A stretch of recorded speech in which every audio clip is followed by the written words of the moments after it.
कुकू अपनी मम्मा का हर कहना मानता था, इसलिए वो हमेशा अपनी मम्मा को खुश रखता और कभी भी उसे अपनी मम्मा से डांट ना पड़ती थी।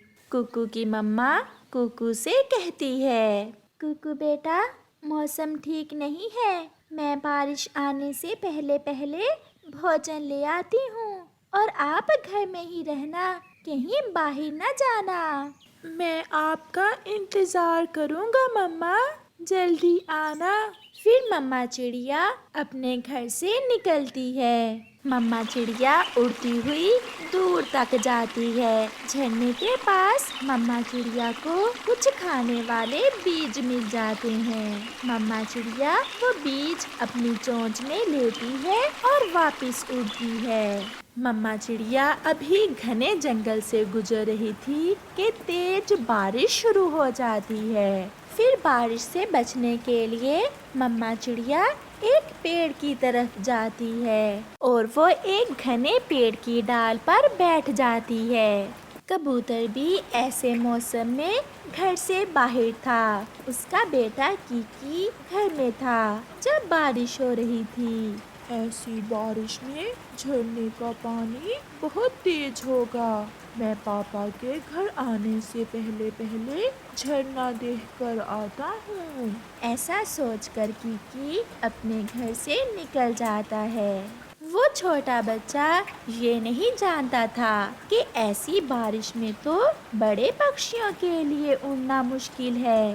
वो तो अभी बच्चा है। पहले तो वो पूरे जोर से उड़ता रहा और फिर जब उसके पंख ज्यादा भीग जाते हैं तो वो गिर जाता है। उसके पंख पर चोट आ जाती है और वो रोने लग जाता है। पापा, मुझे बचाओ, मुझे बचाओ पापा, मैं यहाँ हूँ। कीकी के रोने की आवाज चिड़िया सुनती है और तुरंत उस आवाज के पीछे पीछे वहाँ तक आती है। अरे कीकी बेटा, आप ऐसी बारिश में क्यों घर से निकले थे? आंटी, मैं झरना देखने जा रहा था कि गिर गया। बेटा, कुछ भी हो सकता था। बच्चों को ऐसे मौसम में घर से बाहर नहीं जाना चाहिए। फिर चिड़िया का ध्यान अपने बेटे की तरफ भी जाता है कि कहीं उसका बेटा भी घर से बाहर ना निकल गया हो। चिड़िया कीकी को उठाकर फिर से घने पेड़ के नीचे बैठ जाती है और बारिश के रुकने का इंतजार करने लगती है। चिड़िया का बेटा भी घर में बैठा हुआ अपनी मम्मा का इंतजार कर रहा था कि उसके घर की छत टपकने लगती है। मम्मा तो अभी तक नहीं आई और छत से पानी टपक रहा है। कहीं हमारे घर की छत गिर ही ना जाए। मुझे किसी सुरक्षित जगह जाना चाहिए। ऐसा सोचकर कुकू अपने घर से निकलता है। जब कबूतर अपने घर में आता है तो वो अपने बेटे को घर में ना देखकर बहुत परेशान हो जाता है।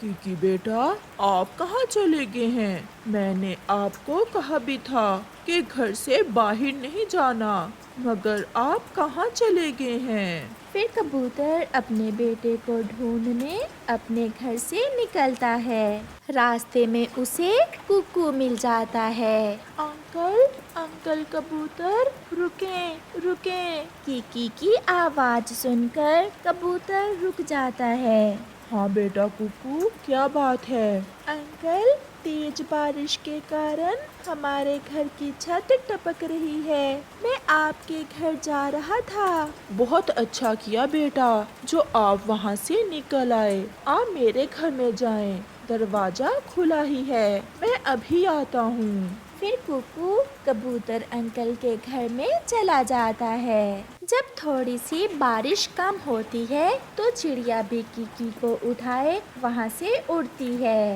वो पहले अपने घर की तरफ जाती है। चिड़िया के घर की छत गिरी पड़ी थी। चिड़िया अपने घर की छत गिरी देखकर डर जाती है। मेरा बेटा छत के नीचे दब गया है, कोई बचाए, कोई मेरे बेटे को बचाए। आंटी, हो सकता है कुकू छत गिरने से पहले कहीं चला गया हो। ये सुनकर चिड़िया को थोड़ी सी तसल्ली होती है।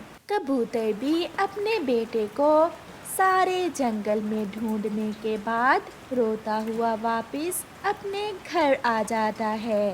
कुकू बेटा, किकी न जाने ऐसी बारिश में कहाँ चला गया है। अंकल, मम्मा कहती है ऐसी बारिश में घर से बाहर मत जाओ। फिर चिड़िया भी किकी को साथ लेकर कबूतर के घर आ जाती है। अपने बेटे को वहाँ देखकर चिड़िया तो बहुत खुश थी। मेरा बेटा यहाँ है, मैं तो डर गई थी। क्योंकि मेरे बेटे, मैं आपको पूरे जंगल में ढूंढ कर आया हूँ। पापा सॉरी, मैं झरना देखने घर से निकला था कि गिर गया और फिर चिड़िया आंटी ने मुझे बचा लिया। मम्मा सॉरी, आपने कहा था कि घर से बाहर नहीं निकलना, मगर हमारे घर की छत टपक रही थी। बेटा, हमारे घर की छत गिर गई है। बहुत अच्छा किया मेरे बेटे ने जो यहाँ आ गया। मुश्किल हालात में अपने ज्ञान से काम लेना चाहिए। बेटा, मैं बहुत खुश हूँ जो मेरे बेटे ने ठीक समय पर ठीक फैसला किया और अपनी जान के साथ साथ मम्मा को भी दुखों से बचा लिया। चिड़िया बहन, आपका बहुत बहुत धन्यवाद जो आपने मेरे बेटे की जान बचाई। नहीं कबूतर भैया, हम दोनों ने ही एक दूसरे की मदद की है।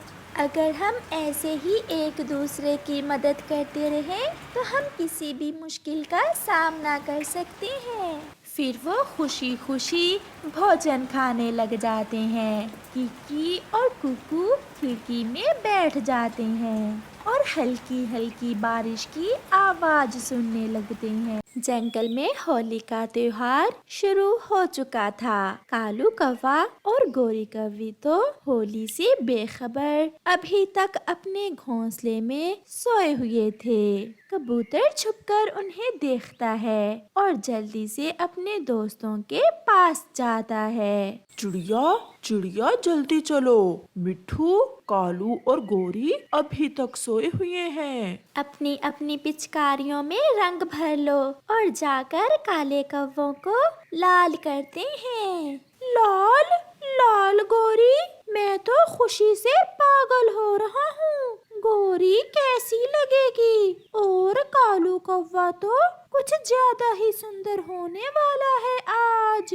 फिर वो सब दोस्त अपनी अपनी पिचकारियाँ और गुलाल लेते हैं और सोए हुए कौवों को रंगों में रंगने चले जाते हैं। सबसे पहले कबूतर जाकर गुलाल कौवों के ऊपर फेंकता है और फिर चिड़िया और मिट्ठू अपनी अपनी पिचकारियों से कौवों को रंग देते हैं। होली है भी होली है, बुरा ना मनाना होली है। बुरा ना मनाना होली है। मैं भी कहूँ, आज सपनों में मुझे तरह तरह के रंग क्यों दिखाई दे रहे हैं। उठो अब, फिर न सो जाना, अभी तो शुरुआत है।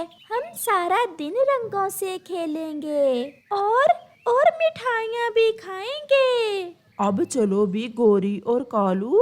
रुको तो, मैं अभी अपने मामा जी से बड़ी पिचकारी लेकर आता हूँ। कालू, मैं भी मिठाई ले लूंगी, मैं भी तुम्हारे साथ ही जाती हूँ। फिर गोरी और कालू अपने मामा जी के पास भाग जाते हैं और दूसरे पक्षी रंगों से खेलने लगते हैं। गोरी और कालू तो ऐसे उड़ रहे थे जैसे उनकी बैटरी अभी अभी फुल की हो। वो तेजी से उड़ते हुए अपने मामा जी के पास पहुंच जाते हैं। मामा जी, क्या वो बड़ी पिचकारी बना ली है आपने? हाँ, इस बार तो मैंने अपने भांजे के लिए एक सरप्राइज रखा है। मामा जी, जल्दी से हमें वो बड़ी पिचकारी और गुलाल दे दें। मैंने बर्फी भी लेकर रखी हुई है अपने बच्चों के लिए। मामा जी, हम तो बड़े हैं। आप जितने भी बड़े हो जाओ, अपने मामा जी के बच्चे ही हो तुम। मामा जी, अब बड़ी पिचकारी दिखा भी दे मुझे, मैं बहुत एक्साइटेड हूँ। फिर कालू का मामा जी एक कपड़ा हटाता है जिसके नीचे एक ट्रैक्टर के साथ बहुत बड़ी पिचकारी लगी हुई थी। आंखें फट गई ना अपने मामा जी का गिफ्ट देखकर। मामा जी, ये तो सच में अमेजिंग है। मेरी ये कलर गन देखने दूर दूर से पक्षी आएंगे। मामा जी, अब हम जाएं? रुको, मिठाई भी लेते जाओ। फिर कालू का मामा जी कालू को मिठाई भी देता है और गुलाल भी। ट्रैक्टर आहिस्ता चलाना। मैं आहिस्ता ही चलाऊंगा मामा जी।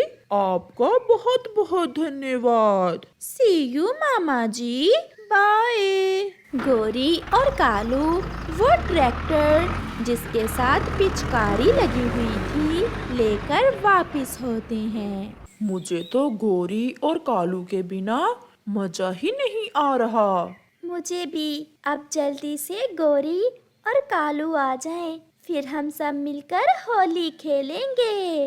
वो सब ऐसे बैठे हुए थे कि मिट्ठू की नजर आसमान पर जाती है और उसे रंगों का एक बहुत बड़ा बादल अपनी तरफ आता दिखाई देता है। आसमान पर गुलाल का बादल, सब देखो, वो क्या है? वो सब आसमान की तरफ अपनी नजरें जमा लेते हैं। कालू और गोरी भी पीछे से अपना ट्रैक्टर लेकर पहुंच जाते हैं। होली है भी होली है, बुरा ना मनाना होली है। ऐसा कहते हुए कालू और गोरी अपनी बड़ी मशीन जैसी पिचकारी चलाते हैं। कालू, ये तुम क्या ले आए हो? गोरी और कालू ने तो कमाल कर दिया। फिर चिड़िया, कबूतर और मिट्ठू भी कालू की तरफ अपने रंग फेंकते हैं, मगर कालू की पिचकारी के सामने कोई टिक नहीं पाता। वो तो रंगों में उड़ते जा रहे थे। सब पेड़ और फूल रंगों में रंग गए थे। आज तो कालू ने जंगल के रास्ते भी गुलाल से रंग दिए थे। फिर वो सब शाम तक होली खेलते हैं। लाल आसमान देखकर दूसरे जंगलों से भी पक्षी वहां पहुंच जाते हैं और फिर सब मिलकर होली खेलते हैं। आज तो इगली चील भी कालू की बड़ी कलर गन देखकर हंसे जा रही थी।